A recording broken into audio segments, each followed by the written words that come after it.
नमस्कार। शुरुआत करते हैं बड़ी खबर के साथ। प्रयागराज में न्यूज 18 की खबर का बड़ा असर हुआ है।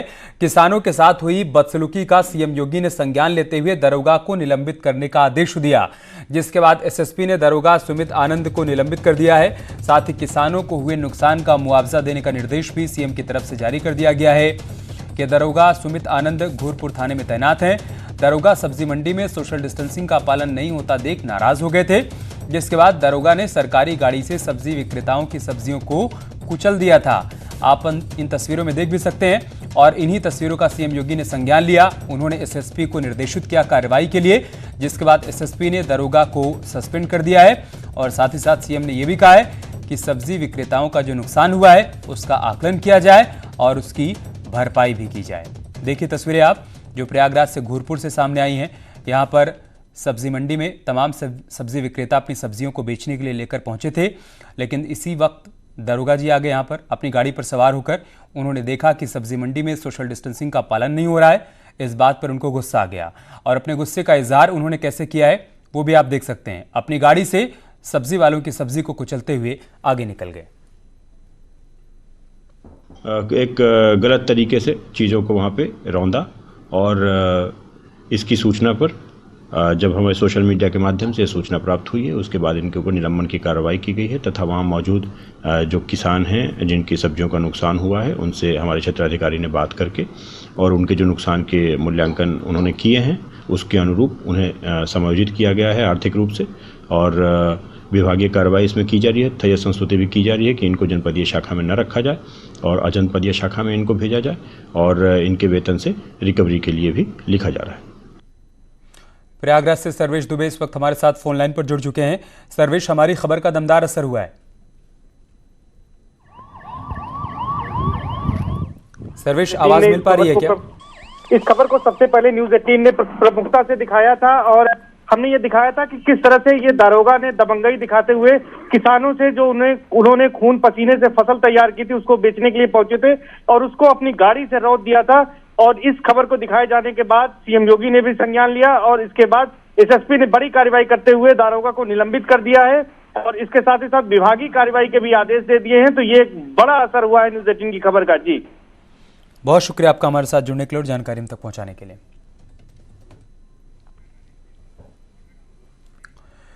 उधर सहारनपुर के एसएसपी ने 3 पुलिसकर्मियों को अनुशासनहीनता के आरोप में निलंबित कर दिया। आरोप है कि चिलकाना थाना क्षेत्र में तैनात 3 सिपाही गंगोह थाना क्षेत्र के बाडी माजरा गांव में सिविल ड्रेस में दबिश देने के लिए पहुंच गए थे, जहां पर इन तीनों पुलिसकर्मियों को ग्रामीणों ने बदमाश समझकर बंधक बना लिया और ग्रामीणों ने स्थानीय पुलिस को इस बात की सूचना दी।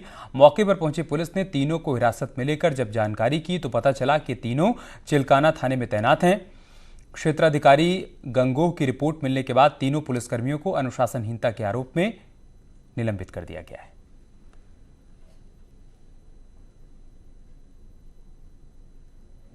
इस संबंध में चिलकाना एसओ से बात की गई। चिलकाना एसओ को कोई संज्ञान में था ही नहीं मामला, ना एससीओ सदर का संज्ञान में था, ना एसपी सिटी के संज्ञान में था। किसी भी सिपाही को कहीं पे भी दबिश देना हो तो अपने कम से कम इमीडिएट बॉस को तो सूचना देना ही पड़ेगा। इसलिए ये अनुशासनात्मक जो इन्होंने जो हरकत किया है, अनुशासनहीनता की जो हरकत किया है, उसके खिलाफ सस्पेंशन की कार्रवाई की गई। हरियाणा के हिसार में बीजेपी नेता सोनाली फोगाट ने मामूली विवाद के बाद मार्केट कमेटी के सेक्रेटरी सुल्तान सिंह की चप्पलों से पिटाई कर दी। सोनाली फोगाट का वीडियो सोशल मीडिया पर वायरल हो रहा है, जिसमें सेक्रेटरी सोनाली फोगाट को बार बार रोकने की कोशिश कर रहा है, लेकिन सोनाली फोगाट अभद्र व्यवहार की बात करती हुई नजर आ रही हैं। बता दें कि सोनाली फोगाट ने 2019 में बीजेपी के टिकट पर ही हरियाणा की आदमपुर विधानसभा सीट से कांग्रेस नेता कुलदीप बिश्नोई के खिलाफ चुनाव लड़ा था। हालांकि वो चुनाव हार गई थी। सोनाली फोगाट टिकटॉक पर काफ़ी मशहूर हैं। वो आए दिन अपने वीडियो टिकटॉक पर पोस्ट करती रहती हैं। उनके वीडियो सोशल मीडिया पर खूब वायरल भी होते हैं, लेकिन इस बार उनका जो वीडियो वायरल हो रहा है उसकी वजह से ये विवाद खड़ा हो गया है।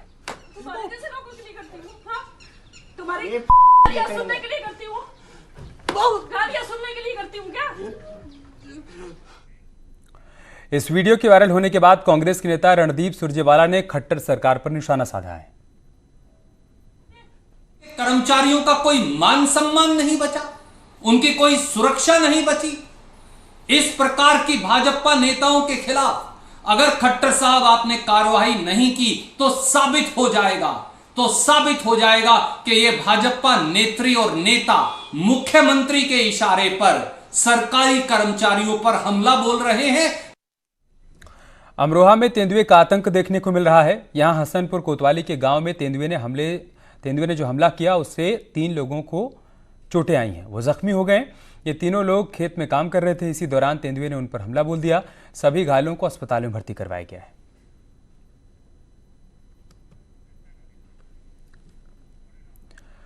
अमरोहा में ही एक बाइक चोर सीसीटीवी में कैद हो गया। घर के बाहर खड़ी बाइक को ये चोर बड़ी ही आसानी से चोरी कर लेता है। आप देख पाएंगे तस्वीरों में कि कैसे ये चोर रात के अंधेरे में बाइक का लॉक तोड़कर उसे चोरी कर रहा है। एक ही रात में इस चोर ने 2 बाइक पर अपना हाथ साफ कर दिया। इस पूरे मामले पर अमरोहा पुलिस का कहना है कि शातिर चोर के खिलाफ मुकदमा दर्ज कर लिया गया है। जल्द ही घटना का खुलासा कर दिया जाएगा।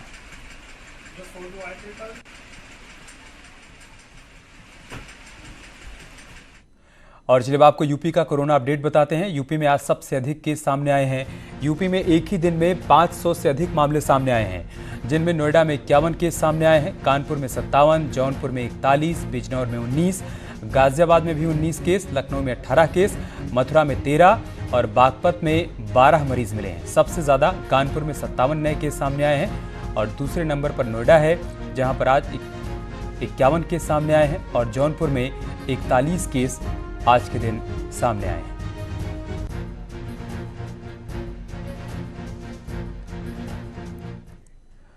सरकार की तमाम अपील और दिशा निर्देश के बाद भी कुछ लोग सुधर नहीं रहे हैं। मुरादाबाद में लोग बिना मास्क के ही घूमते हुए नजर आए, जिसके बाद मुरादाबाद के एसएसपी अमित पाठक ने लोगों से अपील की कि वो सोशल डिस्टेंसिंग का पालन करें, बिना मास्क के ना घूमें। अगर कोई कहीं बिना मास्क लगाए मिलता है तो पुलिस उसके खिलाफ जुर्माना लगाने की कार्रवाई करेगी और अगर जरूरत पड़ी तो ऐसे लोगों के खिलाफ महामारी अधिनियम के तहत मामला भी दर्ज किया जा सकता है। के खिलाफ जुर्माने की भी कार्रवाई है। लॉकडाउन के गाइडलाइंस का उल्लंघन करने के लिए मुकदमे भी लिखे जा सकते हैं। धारा 144 लगी है, यदि सोशल डिस्टेंसिंग का पालन नहीं किया, 5 या उससे अधिक लोग इकट्ठे हुए तो उन पर भी जो है आईपीसी की धाराओं में कार्रवाई की जा सकती है। संभल में कोरोना से अब तक 2 लोगों की मौत हो चुकी है, जबकि 133 लोग कोरोना से संक्रमित हैं। सरकार लगातार गाइडलाइंस जारी कर रही है, लेकिन लोग गाइडलाइंस का पालन नहीं कर रहे हैं। अब आप इस तस्वीर को ही देखिए। एक कार में 20 सवारियों को भरकर ले जाया जा रहा है, जबकि कार में सिर्फ 4 सवारियों को ही छूट दी गई है। लेकिन लालच के आगे लोगों की जिंदगी की कोई परवाह न करते हुए सरकार के नियमों की धज्जियां उड़ाई जा रही हैं, जिसका असर कोरोना के बढ़ते हुए केसों में दिखाई दे रहा है।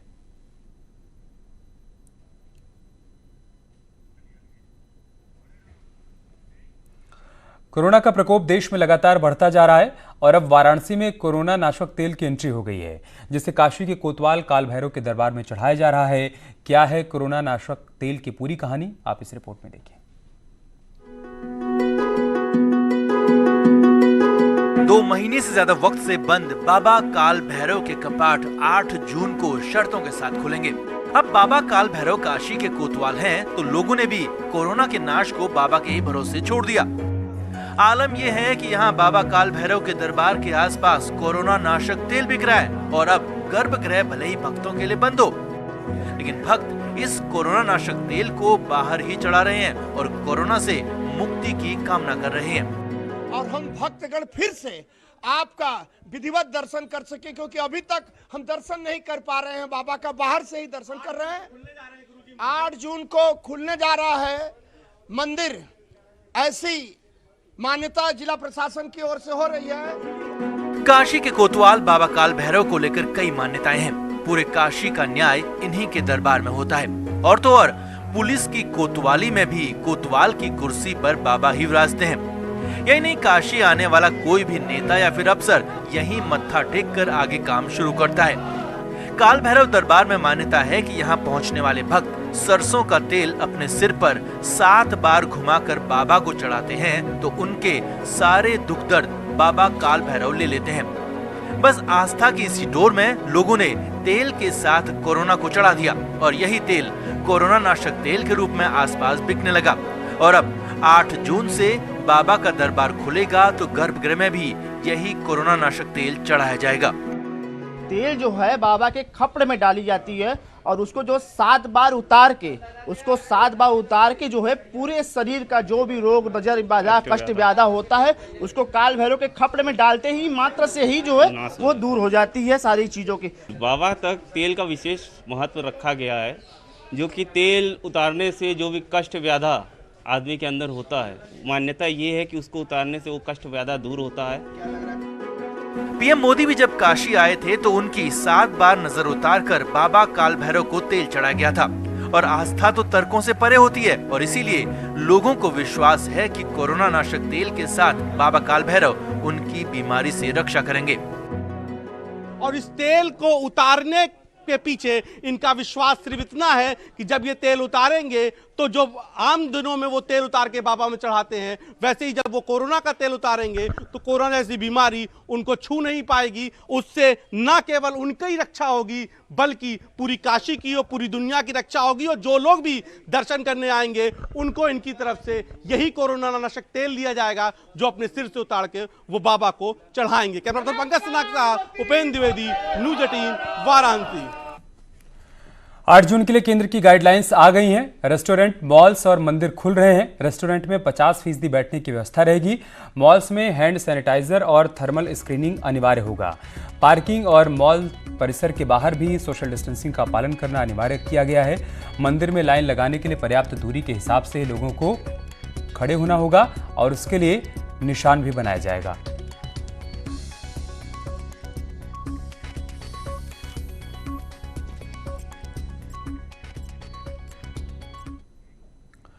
यूपी के प्रतापगढ़ में आज एक भीषण सड़क हादसा हो गया। हादसे में 9 लोगों की मौत हो गई।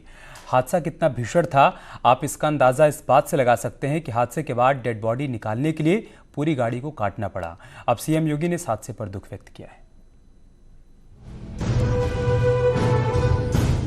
इन तस्वीरों को देखिए, कैसे एक स्कॉर्पियो गाड़ी ट्रक के अंदर घुस गई। इंजन और अगली सीट पूरी तरह से चिपक गई हैं और कार के आगे बैठे ड्राइवर समेत 2 लोगों की हालत क्या होगी अंदाजा लगाया जा सकता है। और बाद में गाड़ी को काटकर इनके शवों को निकाला गया। प्रतापगढ़ के नवाबगंज इलाके में वाजिदपुर के पास ये भीषण हादसा हुआ जब ट्रक और स्कॉर्पियो की आमने सामने टक्कर हो गई।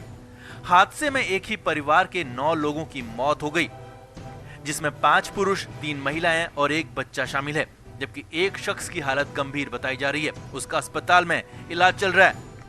ये परिवार राजस्थान से बिहार के भोजपुर अपने गांव जा रहा था और स्कॉर्पियो कार में 10 लोग सवार थे।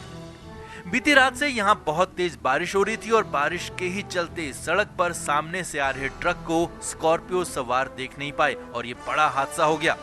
ग्रामीणों ने पुलिस को खबर दी तो तुरंत पुलिस भी मौके पर पहुंची, लेकिन गाड़ी की हालत देखी तो चाहकर भी पुलिस वाले लोगों को बचा नहीं पाए। गैस कटर मंगवाकर गाड़ी को काटा गया। उसके बाद शवों को गाड़ी से बाहर निकाला गया।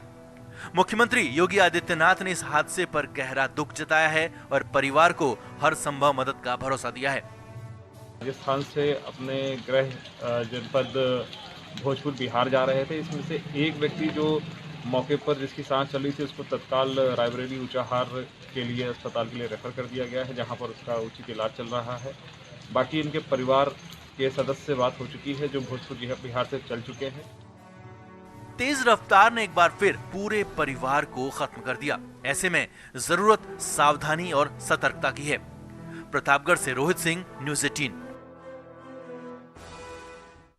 और जौनपुर से एक बड़ी खबर है, जहां पर सर्राफा व्यापारी की हत्या कर दी गई है गोली मारकर। सर्राफा व्यापारी की हत्या के बाद से हड़कंप मचा हुआ है। बाइक सवार बदमाशों ने इस वारदात को अंजाम दिया। व्यापारी की हत्या से इलाके में सनसनी फैल गई है। सर्राफा व्यापारी से लूट के बाद हत्या की आशंका जाहिर की जा रही है। नेवढ़िया थाना क्षेत्र के नवादा गांव के पास इस घटना को अंजाम दिया गया है।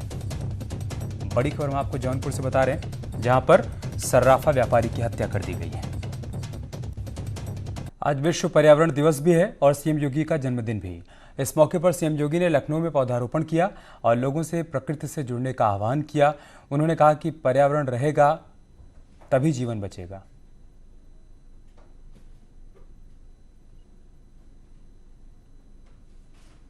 पर्यावरण दिवस है। प्रकृति और पर्यावरण का संरक्षण करके ही हम न केवल जीव सृष्टि की रक्षा कर पाएंगे अपितु एक सुखद और आनंददायक जीवन प्रत्येक जीव जंतु को देने में सफल हो पाएंगे। कोरोना संकट, जो वैश्विक महामारी कोरोना आया है, इसने हमारे सामने आज अनेक ऐसी परिस्थितियां दी हैं और सोचने के लिए प्रत्येक नागरिक को मजबूर किया है कि प्रकृति के साथ खिलवाड़ करके हम पर्यावरण को जितनी क्षति पहुंचाएंगे उसकी कीमत हमें चुकानी पड़ेगी। रिलायंस जियो में एक और बड़ा निवेश हुआ है। अबू धाबी की इन्वेस्टमेंट कंपनी मुबाडाला ने रिलायंस जियो में 9,093 करोड़ रुपए का निवेश किया है।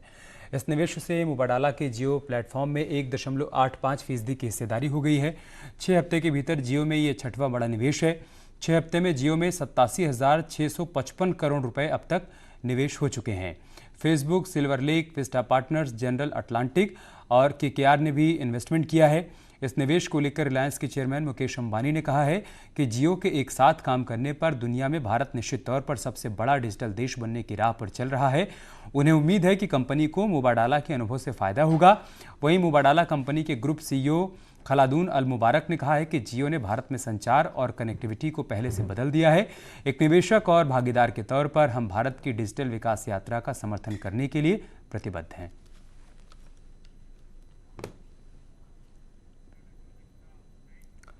और चलिए इसके साथ इस बुलेटिन में इतना ही, लेकिन खबरें जारी हैं। आप बने रहिए हमारे साथ। नमस्कार।